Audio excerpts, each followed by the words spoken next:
Salve peixeiros com orgulho, sejam bem-vindos a mais um vídeo do canal SFC Raiz, que existe já há 2 anos para falar, comentar sobre o nosso grande e glorioso alvinegro praiano. Se está ouvindo pela primeira vez e dando membro, dê essa força também, acione o botão de inscrito para as futuras notificações de vídeos e análises próximas, ok? Fazendo um vídeo tardio, uma análise de alguns acontecimentos daí do nosso Santos, às vésperas da partida diante do São Lourenço, decisiva aí para uma vaga definitiva para a Libertadores da América. Já sabemos aí qual seria o possível grupo que encontraremos no grupo C. Teremos que encontrar Boca Juniors novamente, ao lado de Barcelona, de Guayaquil, que nos eliminou em 2017, e na altitude de La Paz, o Strongest da Bolívia. Tenho ido bastante, porque é a hora do rush que eu estou gravando aqui. Mas galera, vamos que vamos. Por exemplo, hoje, falando aí um vídeo de segunda-feira, 12 de abril, né, análise um pouco tardia do jogo que tivemos aí de surpresa, do jogo contra o Botafogo de Ribeirão Preto, pela retomada do Campeonato Paulista de sopetão, literalmente, né? Nem já tínhamos comemorado uma grande vitória no primeiro jogo contra o São Lourenço. A Federação Paulista de Futebol anunciou o retorno às atividades do Paulistão e o Santos foi anunciado para que se jogasse num sábado à noite às 22 horas, né? Olha que horário, justo para evitar aglomerações, né? Seria aí o pretexto do público, mas não se sabe que esse retorno aí do Paulistão é mais necessariamente para questões financeiras do que apropriadamente por questões, digamos, né, de prevenção e saúde, mas tudo bem, né? Mas antes disso, falar um acontecimento um pouco complicado aí nos bastidores envolvendo a diretoria do Santos, relativo ao lateral direito Madison. O Madison, que acabou de se recuperar aí de uma fratura na costela que ele tinha sofrido na partida diante do Fluminense das últimas rodadas do Brasileirão, voltou, né, no jogo contra o São Lourenço, participou do terceiro gol, na qual ele fez o chute, a finalização para a defesa do goleiro e o gol, né, concluído no rebote do Ângelo Gabriel. E depois tivemos aí com essa notícia surpreendente que a direção do Santos esqueceu de inscrever o Madison para a relação dos atletas do Campeonato Paulista e perdeu o prazo. Gozado é que eles tinham inscrito o Madison sem saber que ele, quer dizer, ele tinha relacionado o Madison sem saber que ele não estava inscrito na relação dos 26 atletas do time A. E com a conclusão, Madison não vai poder jogar a primeira fase, pelo menos do Paulista, só vai poder jogar se o Santos passar da segunda fase da competição estadual, visto que o Santos perdeu o prazo para inscrevê-lo, né? Uma atrapalhada aí que foi admitida depois de uma entrevista coletiva, né, online, do presidente Andrés Rueda, assumindo totalmente a culpa, se bem que a responsabilidade, digamos, é mais diretamente ligada ao gerente de futebol, o senhor Jorge Andrade, que já tem algumas indicações entre atletas da base, pelo menos uns 3 vieram, pelo menos o goleiro veio aí sob indicação dele, que veio do Figueirense, que já trabalhou junto com ele, e agora ter essa pisada na bola que tomara que não tenhamos aí, por parte da nova diretoria eleita, ter ciumeiras das trapalhadas da gestão anterior do seu presidente afastado, que nós tivemos aí um exemplo bem grave como aconteceu. Se lembra do caso do Carlos Sanches, que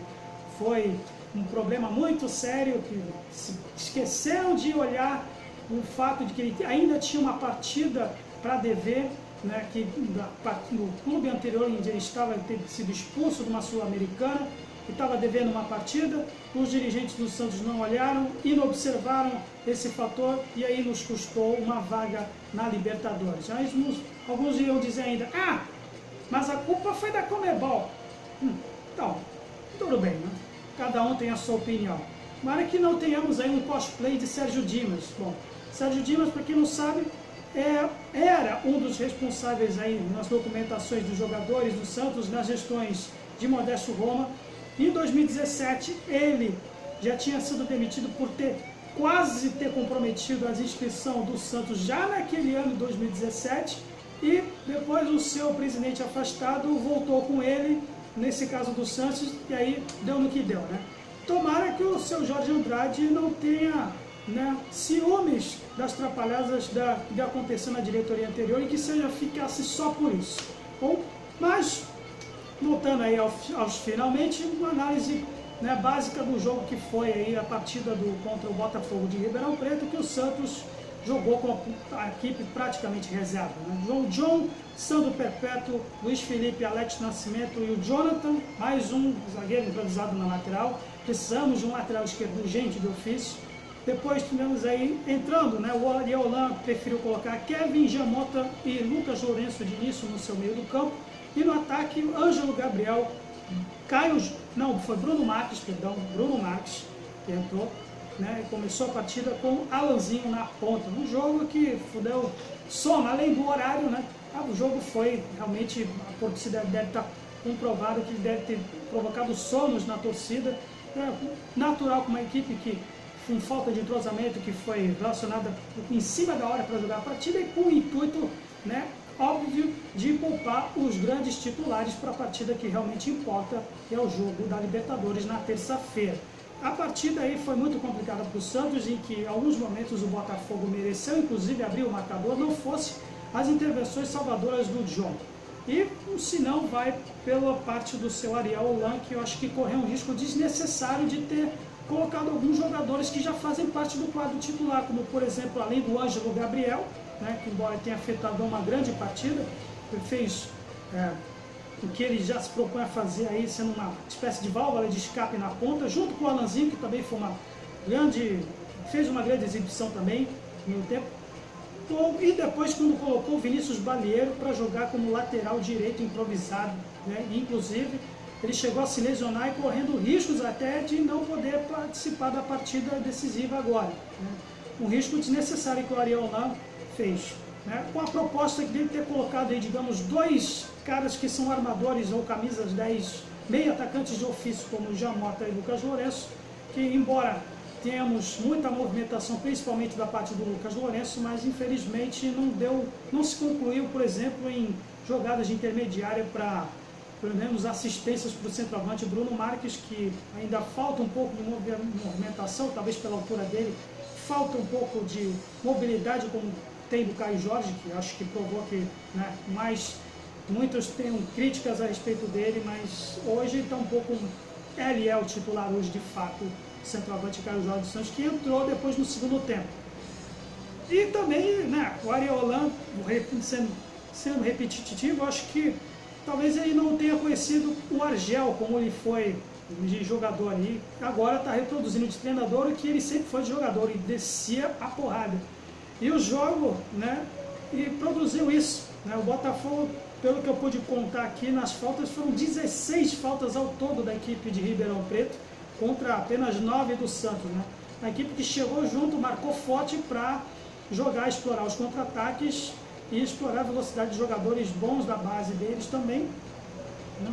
E o Santos teve alguns lampejos aí de finalizações, mas nada assim de fato mesmo concreto, que se valeu apenas aí de algumas finalizações do Jamota, que depois foi substituído. O Ariel Holan preferiu, né, investir em outros atletas aí para dar um pouco mais de rodagem no elenco. Aí no segundo tempo ele colocou o Vinícius Balieiro, como eu já disse. Aí ele colocou depois Copete, né, voltando aí depois de um breve período aí com problemas de documentação e também de Covid, também se recuperou. O Copete se voluntariou a jogar de lateral direito depois que o Vinícius Balieiro se lesionou. Aí queimou uma substituição, né, teve que queimar para colocar o Copete improvisado.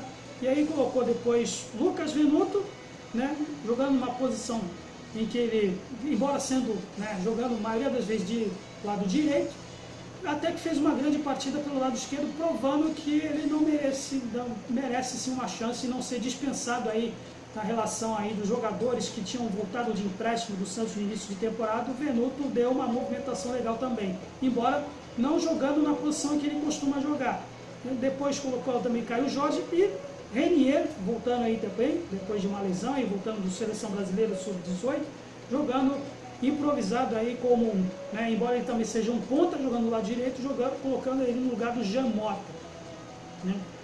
Um jogo que depois não se concluiu muito, né? Talvez a equipe com falta de entrosamento não se reproduziu, né? Deu para explanar um pouco essa filosofia que o Holan dá para se entender a fazer. Das entrevistas dele chegou até a mencionar Oswaldo Brandão e o Zagallo da Copa de 70. Então ele gosta de colocar jogadores assim que são, digamos, meio atacantes, tipo camisa 10, para fortalecer o meio do campo do Santos, embora todo mundo sabe, né, dadas as devidas proporções, Jamota não é Tostão e Lucas Lourenço não é Rivelino. Aí é o que nós temos e é a proposta que o Lan está para fazer aí na equipe do Santos, né, que não deu muita liga nesse meio do campo, né, faltando aí um pouco mais de objetividade nesses meios de ligação que o Santos teve, que só se sobressaiu através de jogadas de linha de fundo, seja por Ângelo Gabriel, seja por Lucas Venuto no segundo tempo e próprio Lanzinho no primeiro.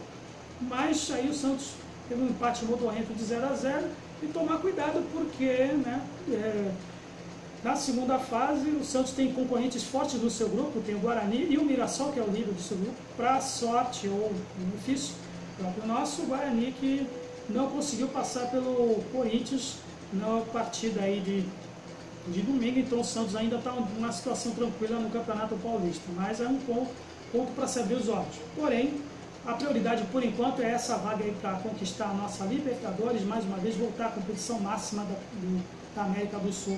E aí, né, todas as fichas voltadas para o Grupo C e também para o Campeonato Paulista, depois de uma maratona que iremos enfrentar aí, o elenco assinou aí um termo de, digamos aí, aceitando jogar partidas em intervalo de 2 dias, 48 horas, então teremos maratonas pela frente. Então, demais é isso, galera. Eu tenho aí um assunto para falar a respeito do caso do Sabino, embora já tenha um pouco datado, ele já assinou com o Sport Recife, mas é algo que eu tenho bastante vontade de dizer e aguardem meu vídeo a respeito das conclusões finais a respeito do Sabino, beleza? Espero que tenham gostado mais uma vez desse vídeo. Recomende aí para os seus amigos santistas ou não, ok? Uma boa semana para todos e um bom jogo para nós, jogo de terça-feira, para a gente sair com a vaga, beleza? Santos sempre Santos. Valeu!